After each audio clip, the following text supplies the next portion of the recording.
everyone, and welcome to this episode of Getting to Better Together, our podcast mini-series sponsored by the Centre for International Development, Social Entrepreneurship and Leadership, CIDSEL as we call ourselves, of the University of the Sunshine Coast, and I am your host, Richard Borden. Before proceeding, I wish to acknowledge the traditional custodians of this land, the Gubbi Gubbi people, and pay my respects to the elders past, present and emerging. As regular subscribers to this series will know well, we draw particular inspiration for our foundational theme from the words of the late American anthropologist Margaret Mead.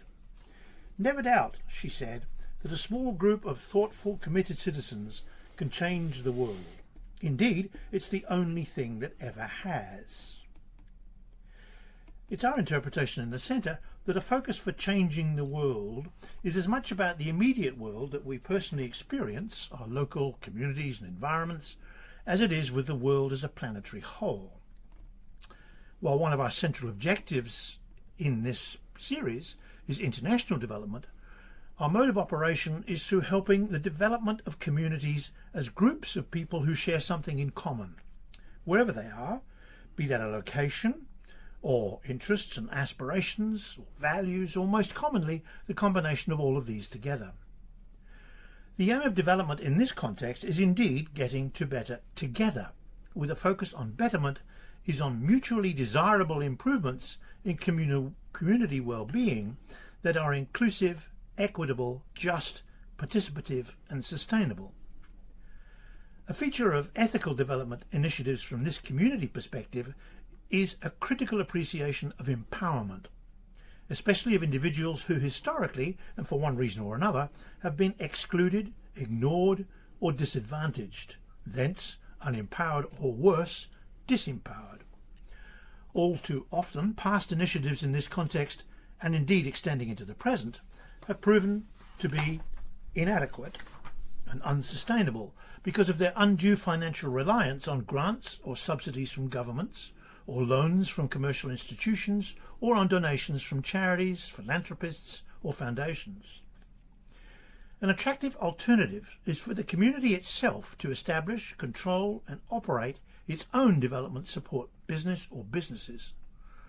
While they do not attract the attention that they deserve, community enterprises represent very significant opportunities for the support of sustainable communal initiatives in getting to better together.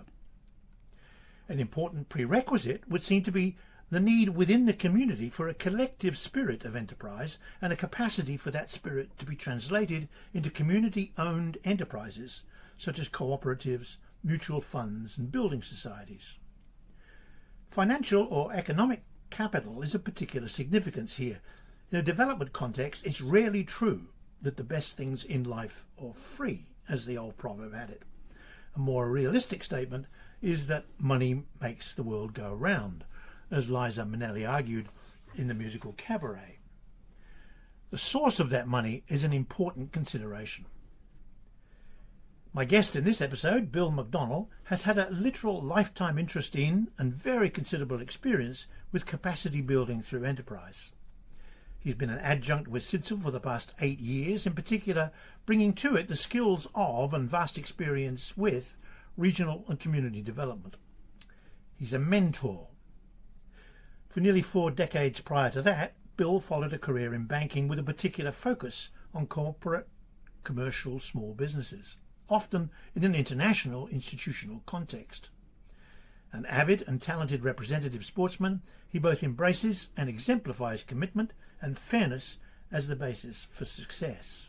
Welcome, Bill. Thank you, Richard. Let me start by asking you what you think were the crucial motivations behind the earliest initiatives in community enterprise development, and what you think influences they have had on shaping local development. Richard, I'd go back to my childhood through the eyes of a young guy living on a farm. It was a cash crop farm. I was born at a time when there was massive industrial change, and the community was a small community of crop farmers and graziers. Very labour-intensive agriculture, and during that time, with the change in the industrialisation of agriculture, massive dislocation occurred in the community at incredible levels of structure, from the business types to the families themselves to the nature of work, and to the fabric of the community. Right. From that, I could say that my interest was spurred on by my parents. Okay. Right. This was a sugarcane enterprise, as I recall. It's a sugarcane collective, a cooperative farmer, family farm. Which traditionally was high intensive? High labour intensive farming. A lot of the farming was done by skilled or semi-skilled migrant workers. And they would journey between different cash crop agricultural pursuits, from the bottom of Australia with the fruit picking through to the top of Australia cutting cane and planting cane. A lot of it was done by hand. So who introduced the machines? Was it the big corporations who brought them in? There was actually a lot of drivers for productivity to compete in the world. Australia was noted for its sugar production, and to make that more effective, it became necessary to look at efficiencies. And the efficiencies in the style of and breed of cane, how to cut it, how to mill it, all became essential to be competitive at the world market in sugar. So at that time, Australia was a leading country in producing sugar. And so that was the driver, how to be more efficient in producing more sugar. So the sugar, once it's cut, goes off to a mill, which is then owned partly, I guess, by producers, was it? In those days, there was many cooperative mills, and that the farmers owned the mills. So they had a very strong interest in making certain it was working, that it was up to scratch, and that it provided their returns to their small lot holdings. Right. If they had bigger holdings, it would be near impossible to meet the demand of the sugar mills because of the intensive farming practices of labour-intensive work. So it was very difficult to get efficiencies out of that. So small crops were probably the most efficient way of doing that in great numbers. So cooperatives were well designed for that. Could people other than people in the industry buy into those cooperatives? It was mainly the farmers. Okay. So it was rare to find anyone showing interest outside that. Right. So it was the farmers' interest to have interest in their mill to ensure that they got their returns. Were people in the local community aware of this notion of cooperatives, do you think? It was a very strong sense of social enterprise. It was a very strong sense that you were a member of the cooperative. Okay. So there were, of course, other mills that were privately owned. Right. But it was the cooperative that really worked for the farmer directly. But ultimately, we talked about those efficiencies and coming through. It was the privately owned corporations that ultimately took the industry forward, not the cooperative. Did that mean there were tensions within society or with communities? Ultimately, the tensions occurred once the large corporations started to implement their efficiencies, which was plantation farming, high mechanisation, and there was no way to compete with that, really, because the capital was going towards the development of machinery, cane harvesters, large cultivations, flat land, not hilly land. So all those efficiencies were the drivers to really unravelling the cooperative. It was not going to be competitive. There have been cooperatives that have survived all that, but that became like financial re-engineering of the cooperative to be more like a large corporation to be successful. So what happened to all the people who were cane cutters? that's the sad part of the story of industrial change. There was a lot of people left behind. They had to find their own way out of that, mainly because society wasn't really built back then to have the support structures. Right. So it was actually community that supported people where they possibly could. It was a bit hodgepodge, but in the main, people looked out for other people. The cane cutters tended to find more work in agriculture pursuits that had not had the massive industrial change at the time, whether that's the dairies, the fruit and the vegetables. They continued to rely on a lot of intensive labour. Right. But a lot of them then would have to disrupt their families. So families were fractured as they went in pursuit of work. Probably the closest thing to welfare support would have been the local councils. Okay. Government provided them with funding to employ people in transition. Right. And that was always quite a way of keeping a little bit of the fabric of community together and a sense of purpose for individuals who have lost their way. And that not only included the cane cutter, but also the farmer whose farms disappeared.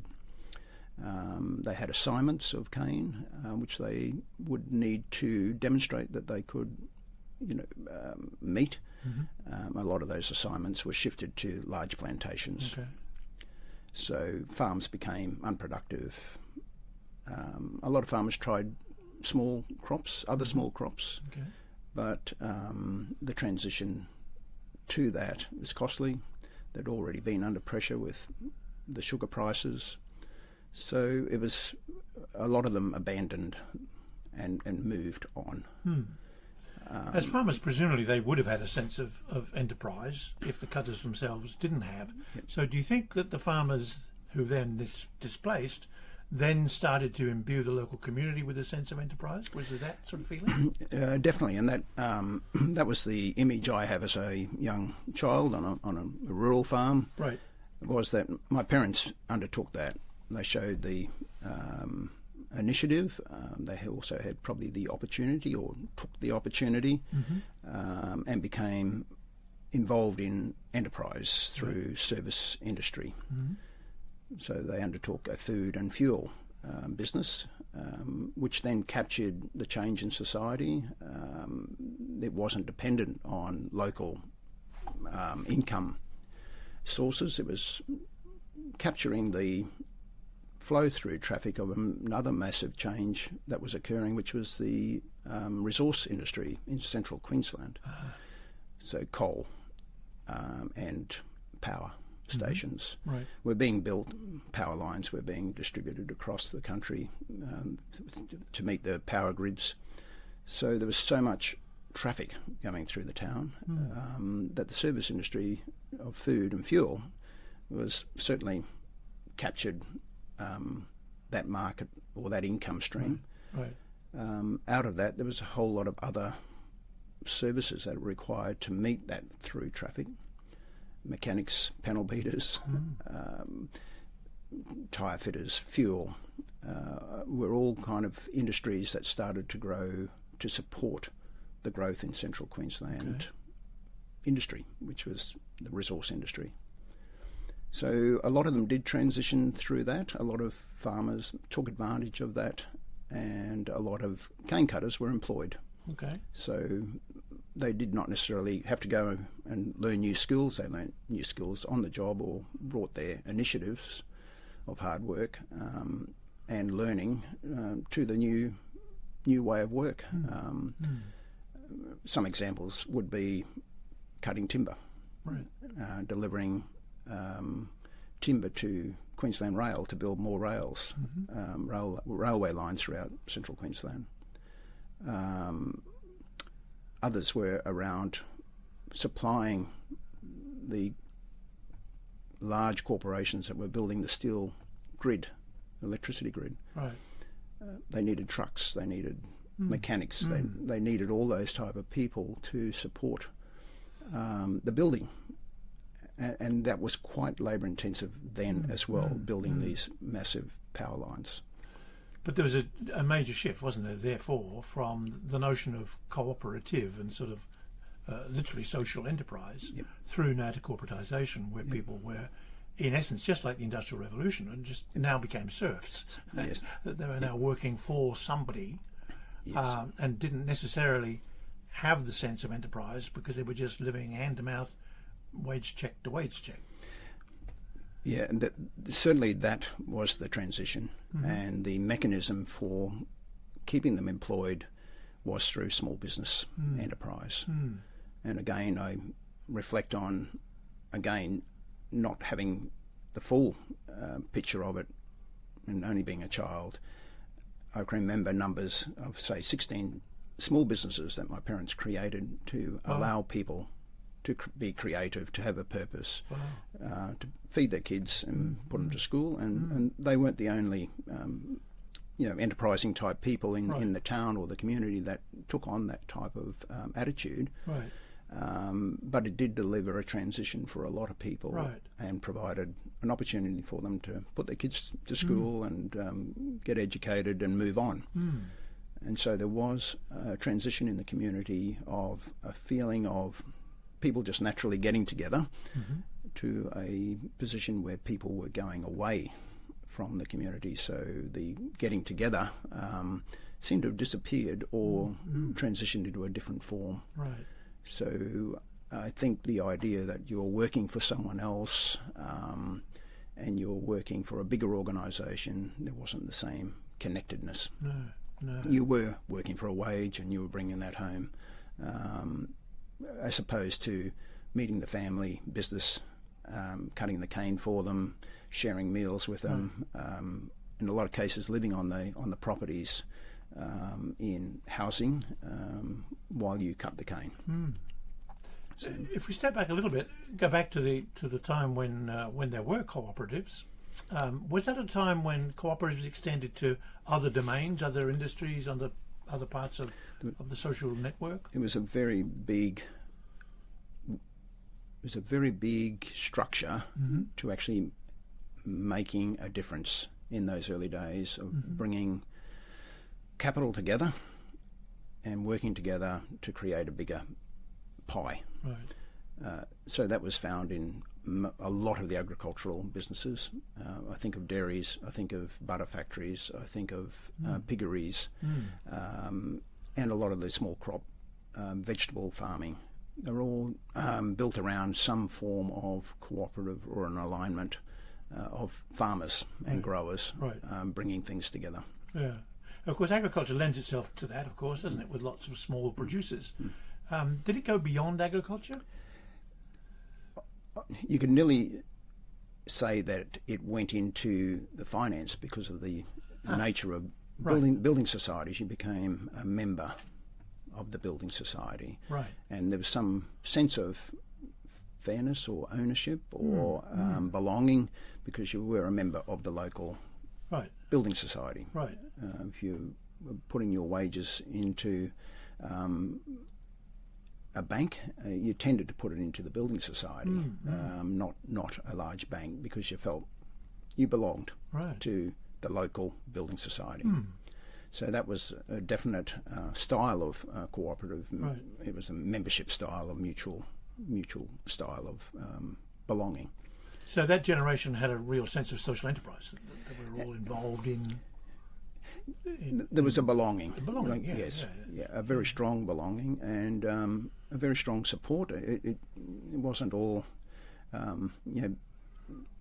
beautiful sailing. There was always the problems, but it clearly supported community and made community work. And then came big capital. Big capital brought all these other benefits, but it took away from the social connection. Right. It provided people with mobility. It provided people with getting in touch outside their communities. So there's, in fact, a fracturing of society or a rebuilding of a bigger community, which had its fallouts. Right.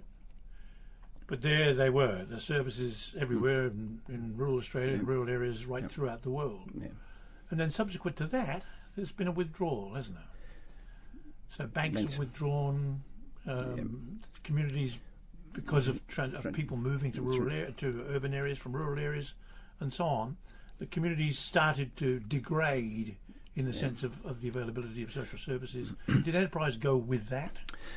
Yes, it certainly the building societies became banks or merged with banks, and then, as you say, the banking system was quite a big factor in the society. But then now they have withdrawn, and the replacement is technology, and with that replacement is the disappearance of the social connection. So you can do your banking online.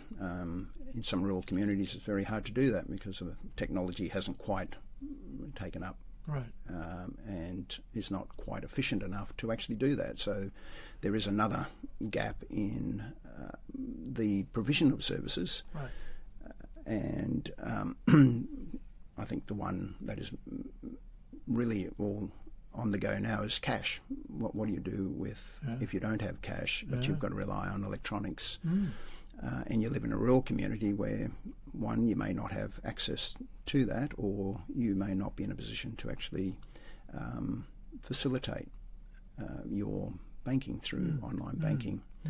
So that does cause a lot of problems. The small business enterprise seems to be kind of coming back to fill that void. How does it fund itself? The funding now seems to be into larger corporations that are willing to identify opportunity in regional community. Okay. So banks don't see that it's valuable to put a physical presence in a rural community anymore because of the technology that's changed their business model. Yeah. But other corporations will find that they still need to deliver something physical. But it tends to be still the larger corporations doing that.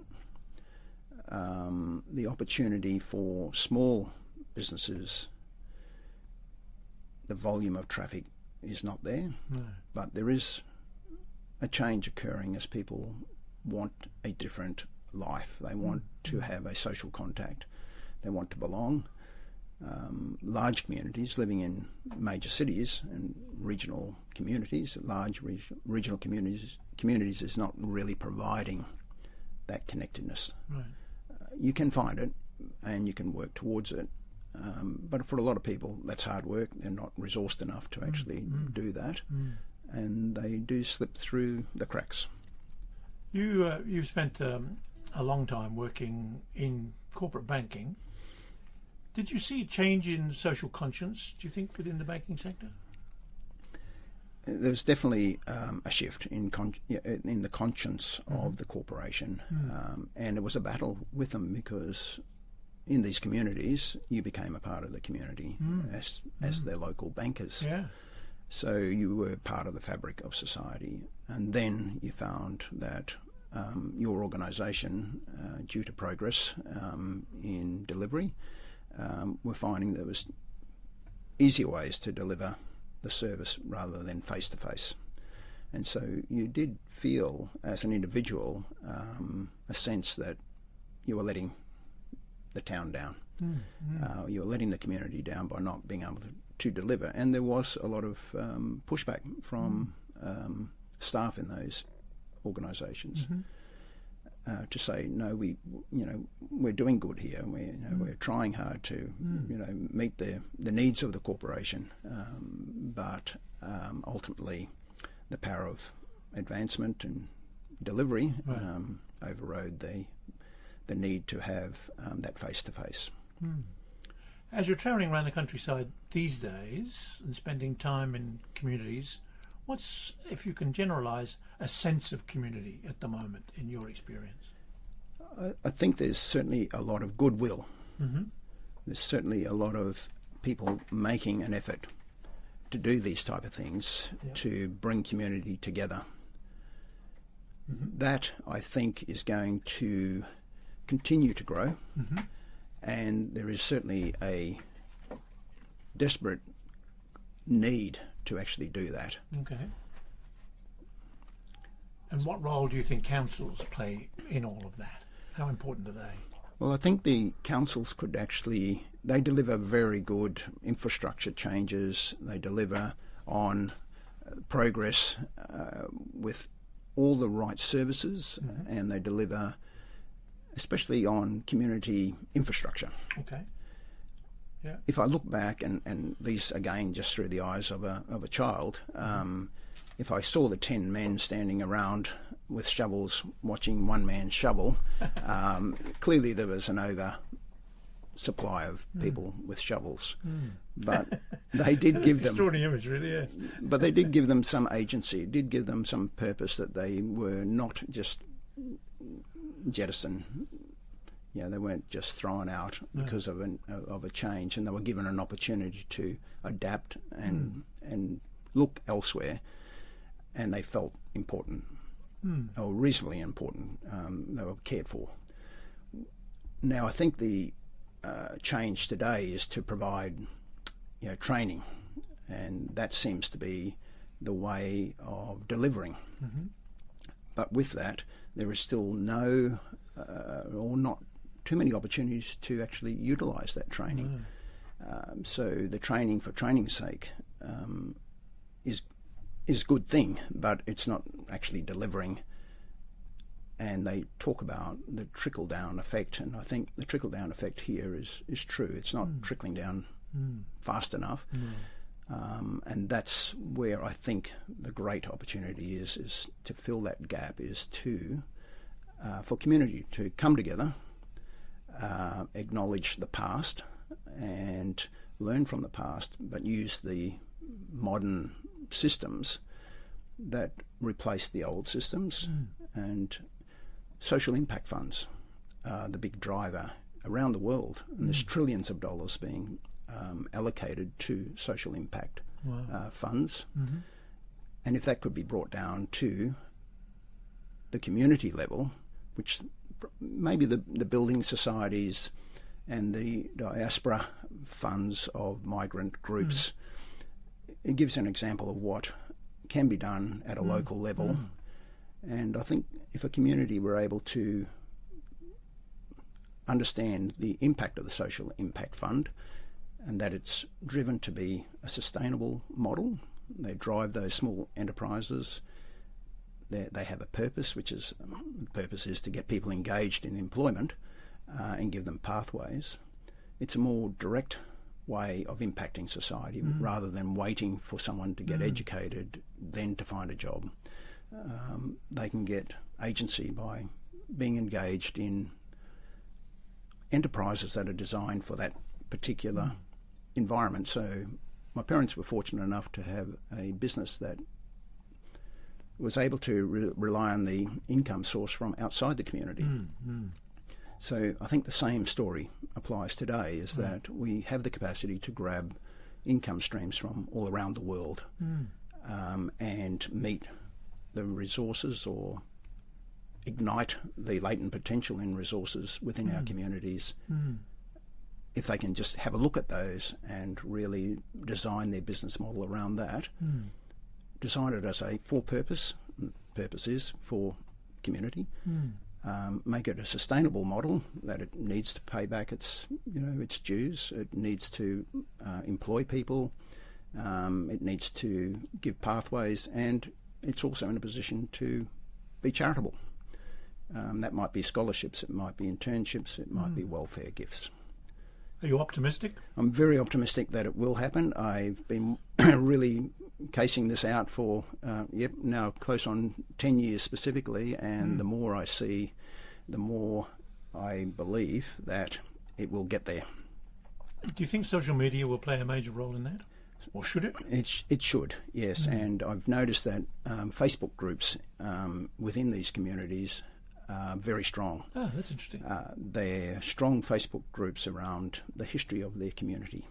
And that is, I think, going to drive the passion, because they'll bring up all the old pioneers, Right. the initiatives Right. that have been that have driven their communities in the past. What a great note to finish on. Bill, that's been terrific. Thank you Thanks. so much for being with us. Thanks very much, Richard. Thanks for the opportunity, and I'm very optimistic about the future. Wonderful. And thank you all for listening. I look forward very much to our next conversation.